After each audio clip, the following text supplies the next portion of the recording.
Trump 2.0 is a transformative presidency in the process, completely remaking the old world order where America is viewed as both evil and yet the world's ATM at the same time.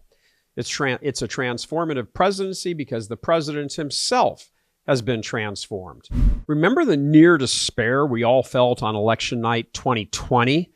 Remember the strange sense that something sinister was playing out right before our eyes as counting suddenly stopped in multiple key battleground states. It looked and felt completely coordinated.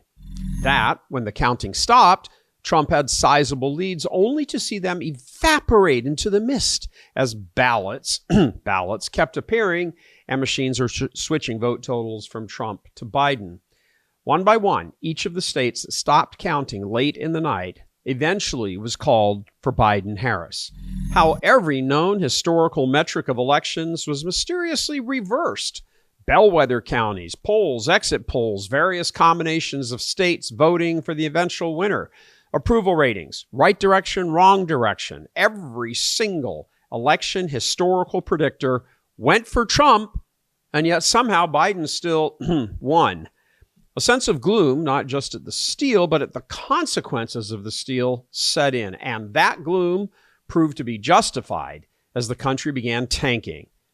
But a little thought exercise here. Let's imagine for a moment that awful night had gone the other way, that despite their best efforts at stealing the vote, Trump still won. Let's imagine that.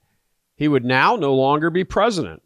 Doubtful that Mike Pence would have won the election in 2024. And who knows what Democrat would right now, this very moment, be sitting in the Oval Office. But most importantly, what we are seeing now play out would never have come to pass. The beginnings of the overthrow of the globalist empire, because that's what's happening.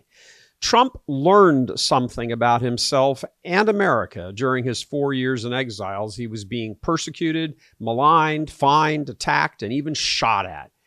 His time of political desolation chastened him and produced a Trump 2.0 that would not have been the case had he won in 2020.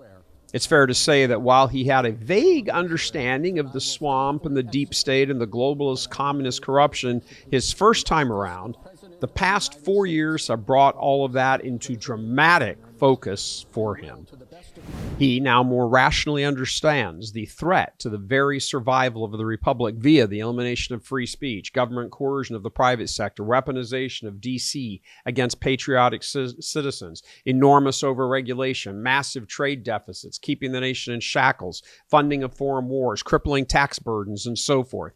During his 4 years in the desert, he thought long and hard, listened to voices of others who already understood the intensity of the threat, and came face to face with the dragon.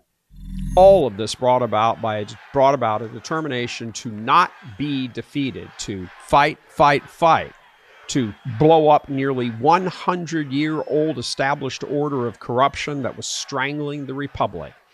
This became his campaign platform. The price of eggs and gas, while a real issue, he understood to be just symptoms of a much greater evil destroying the country. Same with the open borders.